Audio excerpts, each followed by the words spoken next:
ओम साईं राम। गुल छऊं। रामनवमी जो उत्सव। सदगुरु ई हिन संसार सागर खां पार करण वारो कामिल मलाह आहे, जो सवलाईअ सां जीव रूपी ॿेड़ीअ खे अटकल सां लहरुनि खां बचाए हलाए सघे थो। जिन जो सदगुरु में वेसाउ आहे, से पंहिंजे गुरुअ खे हर वक़्तु अखियुनि साम्हूं ऐं अंग अंग सम्झंदा आहिनि, जंहिं करे संदसि हृदय हर वक़्तु आनंद सां भरियलु रहंदो आहे। जंहिं वक़्तु श्रद्धालु भक्तनि जे मथे ते सदगुरु पंहिंजो पवित्र हथु रखंदो आहे, तंहिं वक़्तु शिष्यनि जा पाप भस्म थी वेंदा आहिनि ऐं शिष्यनि जे भटकंदड़ मन खे शांती अची वेंदी आहे। श्री साईं बाबा में इहा शक्ति हुई। जंहिं महिल मां धर्मी पुस्तक वेही पढ़ंदो आहियां, तंहिं महिल पंहिंजे श्री राम ऐं कृष्ण जे रूप में खेनि पसंदो आहियां ऐं मां ईअं ई महसूसु कंदो आहियां त हू मुंहिंजे कल्याण वास्ते श्री भागवत ऐं श्री रामायण या श्री गीता मूंखे सम्झाए रहिया आहिनि।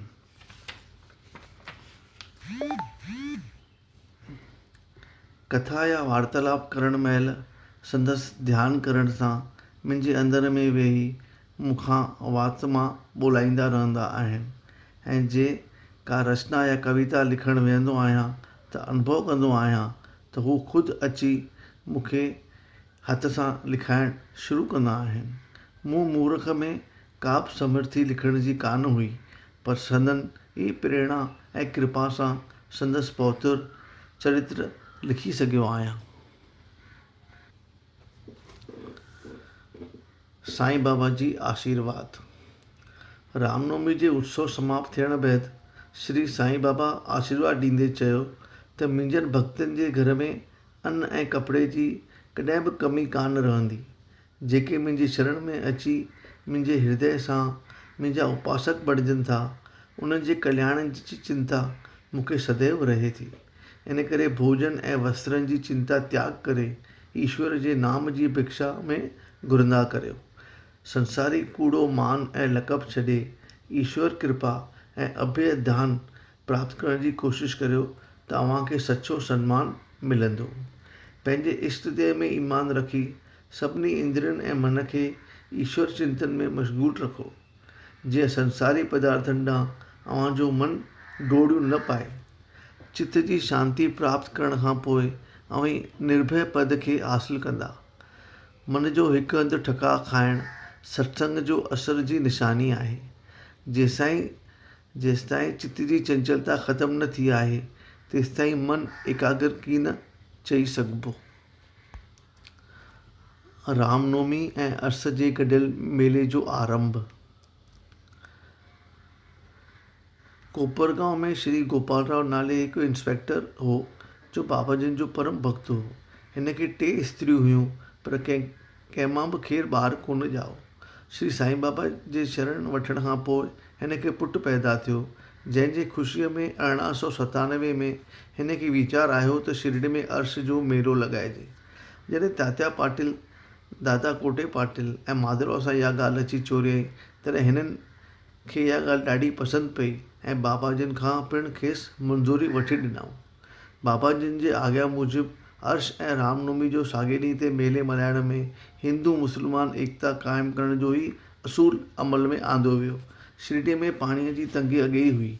खूह कुल 2 हुआ, जिन मां हिक में जो पाणी खारो हूंदो हो ऐं ॿियो वरी जल्दी सुकी वेंदो हो। बाबा जिन खारे खूह में पंहिंजे मुबारक हथनि सां गुल विझी उन खे मिठो बणायो, पर मेले में अचण वारनि जे ख़ल्क़ लाइ हिकु खूर जो पाणी काफ़ी की न हो। तंहिं करे तात्या पाटिल पाणी ॿाहिरां घुराइण जो प्रबंध कयो ऐं बांस जे लकड़ियुनि सां कचा दुकान ठाहिराया विया। कुश्ती मलह वग़ैरह कराइण जो बि बंदोबस्तु कयो वियो। चंदन लेप ऐं रास धूप सरगस। गोपालराव गंड जो हिकु दोस्त दामू अण्णा कांसर अहमदनगर में रहंदो हो। तंहिंखे पिणु साईं बाबा जे दया सां पुटु पैदा थियो त हिन मेले लाइ हिकु वॾो शाही झंडो ठाहिराए ॾिनो। ॿियो वॾो झंडो नाना साहिब जागीरदार पिणु ॾिनो। 2 झंडा अॻियां रखी सरगस कढियाऊं ऐं सॼे गाम खे चकर हणी अची मस्जिद में पूरो कयऊं, जंहिंखे बाबा जिन द्वारका मां ई करे कोठींदा हुआ।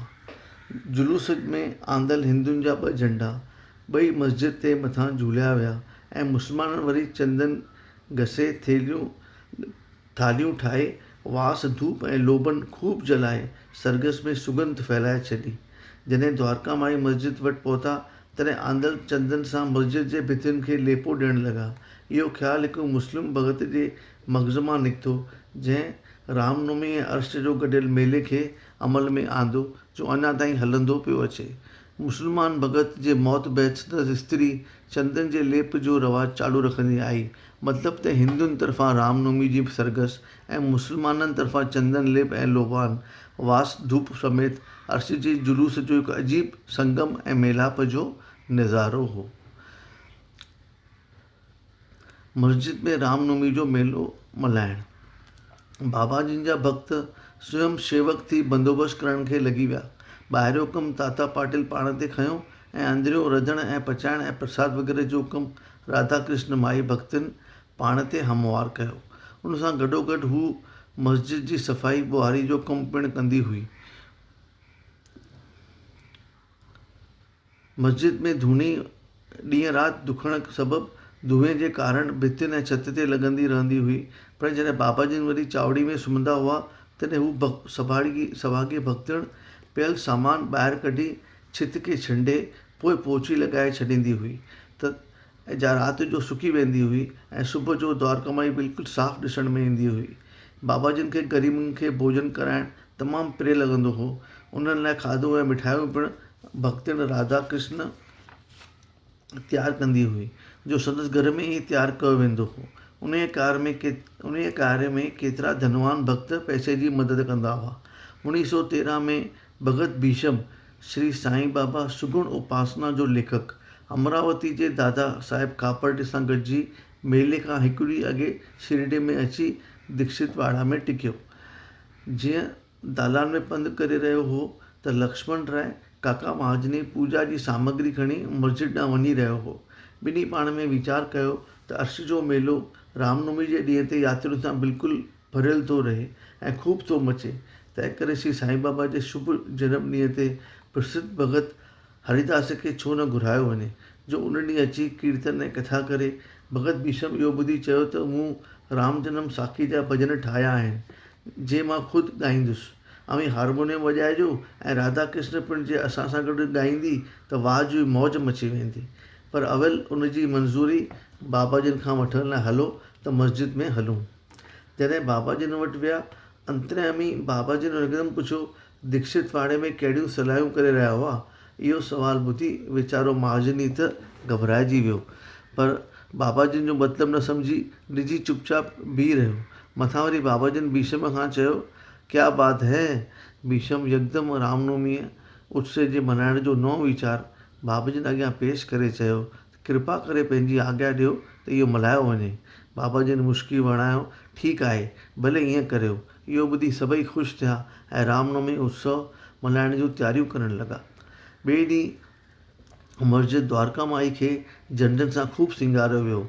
भक्तनि राधा कृष्ण हिकु पींघो आणे बाबा जिन जे आसन जे साम्हूं रखियो। भीषम रामनवमी साखी कीर्तन करण लाइ खड़ो थी बीठो ऐं महाजनी हारमोनियम वॼाइणु शुरू कयो त बाबा जिन महाजनी खे सॾाए चयो, अड़े हीउ वरी कहिड़ो खटराक कयो अथव? हीउ पींघो हिते छो रखियो अथव? महाजनी चयो, हथ ॿधी जवाबु ॾिनो, स्वामी जी, रामनवमी उत्सव मल्हाइण जी प्रारंभ करण लाइ ई पींघो हिते रखियो वियो आहे। इहो ॿुधी बाबा जिन उते रखियल गुलनि जे हारनि मां 2 हार खणी हिकु पंहिंजे गले में पातो ऐं ॿियो भीषम खे पाइण लाइ महाजनी खे ॾिनो, जो पाए भीषम पंहिंजे मधुर ऐं बुलंद आवाज़ सां कीर्तन चालू कयो। भॼन समाप्त करण बैदि सॼी आयल संगत खां राजा रामचंद्र भॻवान की जय जा नारा हणाया विया। सभु उन मस्तीअ में ताड़ियूं वॼाए झूमण लॻा ऐं ख़ुशीअ में भरिजी आयल संगत जे मथां गुलाल वग़ैरह छटकाइण ऐं नाच करण लॻा त ओचितो ई ओचितो बाबा जिन जी गर्जना जो आवाज़ु ॿुधण में आयो, ए पागलो, हे रोशो ऐं मुखाकड़ो लॻाए गुलाल जो धूड़ियो छो मचाए रहिया आहियो? अव्हांजो गुलाल मुंहिंजे अखियुनि में अची पियो आहे। सारी संगत हिसजी वई ऐं ताड़ियुनि ऐं जयकार बदिरां सन्नाटो छाइजी वियो। पर जेके बाबा जिन जा बिल्कुलु वेझा भगत हुआ, बाबा जिन जे सुभाउ सां चङी तरह वाक़िफ़ हुआ, तिन संगत खे चयो त घबरायो न, बाबा जिन जी इहा कावड़ गोया असां लाइ सभिनी लाइ हिकु आशीर्वाद आहे। अव्हां को बि ख़्यालु न करियो। अॼु रावण जे अहंकार ऐं दुष्ट बुद्धीअ खे नाश करण वारो राम पैदा थियो आहे ऐं बाबा जिन पिणु असांजे अहंकार ऐं दुष्ट बुद्धि नाश करण लाइ क्रोध में भरिजी असांखे आशीर्वाद ॾेई रहिया आहिनि। अवी पंहिंजी मौज में मस्तु रहो। एॾां वीचारी राधा कृष्ण बाई जा पिणु कीर्तन में शामिल हुई, तंहिंखे अची डपु वरायो त बाबा जिन मथां क्रोध में अची पींगे खे न अची भञनि। इन करे इशारो कयईं त पींगे खे ॿाहिरि कढो। माण्हुनि पींगे खे खयो त बाबा जिन चयो त पींगो ॿाहिरि न कढो, पंहिंजो कार्यक्रम चालू रखो। इहा आज्ञा पाए सभु मौज में अची विया ऐं कीर्तन, महापूजा ऐं आरती समाप्त करे सभु हथ ॿधी अर्ज़ु कयऊं त हाणे कृपा करे पींगे खे ॿाहिरि कढण जी आज्ञा ॾियो। बाबा जिन चयो त अञा उत्सव पूरो कोन थियो आहे। सुभाणे गोपाल कला उत्सव मल्हाइण खां पोइ ई पींगो ॿाहिरि कढियो वेंदो। सभई उन ते राजा रामचंद्र भॻवान की जय ऐं साईं बाबा की जय जा नारा हणी ॿाहिरि निकिता। ॿिए ॾींहुं जॾहिं बाबा जिन जे चवण मूजिबि गोपाल कला उत्सव मल्हायो वियो, तॾहिं बाबा जिन पींगे खे ॿाहिरि कढण जी आज्ञा ॾिनई।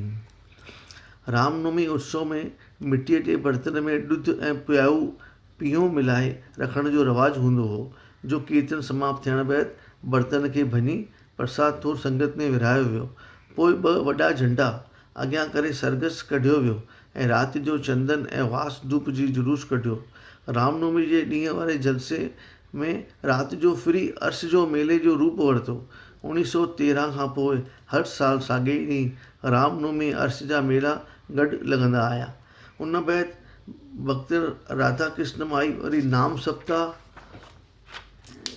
यानी भॻवान जे नाले जी अखंड धुनी 7 ॾींहं ऐं 7 रातियूं लगातार चालू कराई, जंहिंमें अलॻि अलॻि टोलियूं हिक ॿिए पुठियां पंहिंजी धुनी हलण जो वारो वठंदियूं हुयूं ऐं सुबुह जो सभु टोलियूं पाण में मिली प्रभात फेरी कढंदियूं हुयूं। ईंदड़ साल यानी 1914 में मेले में वरी जॾहिं भगत हरिदास न अची सघियो, तॾहिं महाजनी वरी हलंदड़ ज़माने जे तुकाराम बुआ साहिब खे वठी आयो। उन खां पोइ वरी सतारा ज़िले जो प्रसिद्ध सितार ई ॻाईंदड़ श्री हरिदास बृहत सिद्ध कोटी पंहिंजे गांव मां प्लेग पवण सबबु भॼी शिरडी में अची निकितो। बाबा जिन खां मोकल वठी उन खां कीर्तन करायो वियो ऐं खेसि यथा योग भेटा पिणु ॾिनी वई। पोइ बाबा जिन कीर्तन वग़ैरह जो सॼो कमु दास गणू महाराज खे हमेशह लाइ सौंपे छॾियो, जो अॼु ताईं हलंदो पियो अचे। चेट महीने जे सियाई पक्ष में 8 तिथ खां 12 तिथ ताईं मेले में एतिरा माण्हू ईंदा हुआ ॼण त माखीअ ते मक्खियूं अची मिणंदियूं आहिनि। वधियल ख़ल्क़ सारो दुकान बि वधंदा विया। पहलवाननि जूं कुश्तियूं ऐं मुलियूं बि ख़ूब हलंदियूं हुयूं। ग़रीबनि खे भोजन पिणु खारायो वेंदो हो।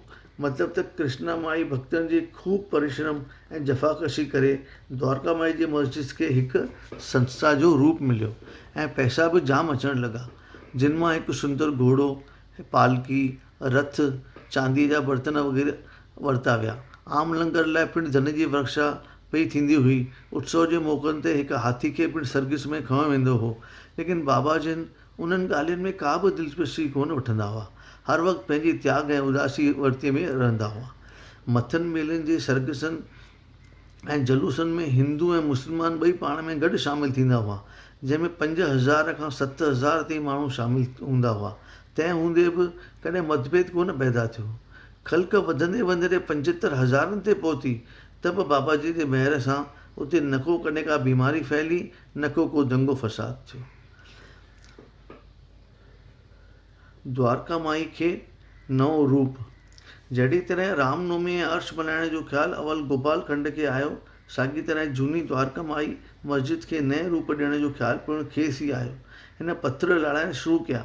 नाना साहिब चिंदोरकर खे भितियुनि वग़ैरह ठाहिराइण जो शर्फ़ प्राप्त थियो ऐं मस्जिद जो फ़र्श जो शेवा काका साहिब दीक्षित कई। शुरूआत में त बाबा जिन मस्जिद ठाहिण जी आज्ञा न पई ॾिनी, पर पोइ मालसापति भगत जे बार बार अर्ज़ु करण ते बाबा जिन हा कई त हिकु राति अंदरि झूनी मस्जिद फिरी नई द्वारका माई थी पई। अॻे बाबा जिन हिकु टाट जे टुकड़ ते आसन लॻाए वेहंदा हुआ।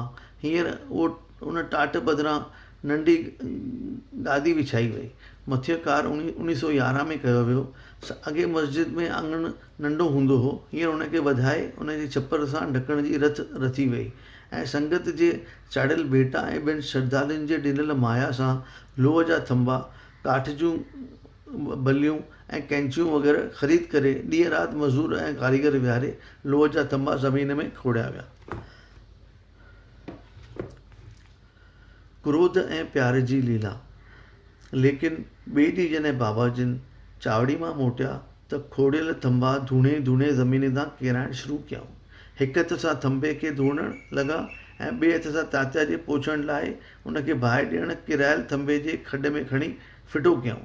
संदसि लाल अखियुनि जा अहिड़ा क्रोध जा उल्हा निकिरण लॻा जो कंहिंखे बि संदसि मुंहं में निहारण जी हिमत कान थी ऐं अखियूं हेठि करे डप पिछां चवण लॻा त बाबा जिन जे क्रोध खे केरु शांत कराईंदो।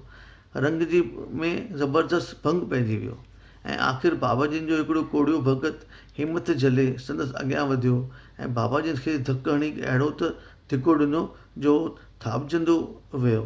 माधवराव भगत सां पिणु साॻी कार थी। बाबा जिन मथिनि सिरियूं उछलाइण लॻा। जिन बि भक्तनि संदसि चरण पकड़ण ऐं शांत कराइण जी कोशिशि थे कई, तिन सभिनी खे सरोटा लॻा। कुझु वक़्तु गुज़रण बैदि बाबा जिन जो क्रोध शांत थियो ऐं हिकु दुकानदार खे सॾाए चयऊं त हिकु ज़ेरेदार दुपटो खणी आ। सभु हैरान थी विया। बाबा जिन जी ॿी लीला लाइ इंतज़ारु करण लॻा। दुकानदार जॾहिं ज़ेरेदार दुपटो खणी आयो तॾहिं बाबा जिन उहो वठी उथिया ऐं बाबा जिन जे मथे ते ॿधण लॻा, यानी संदसि हिन जी इज़त करण लॻा।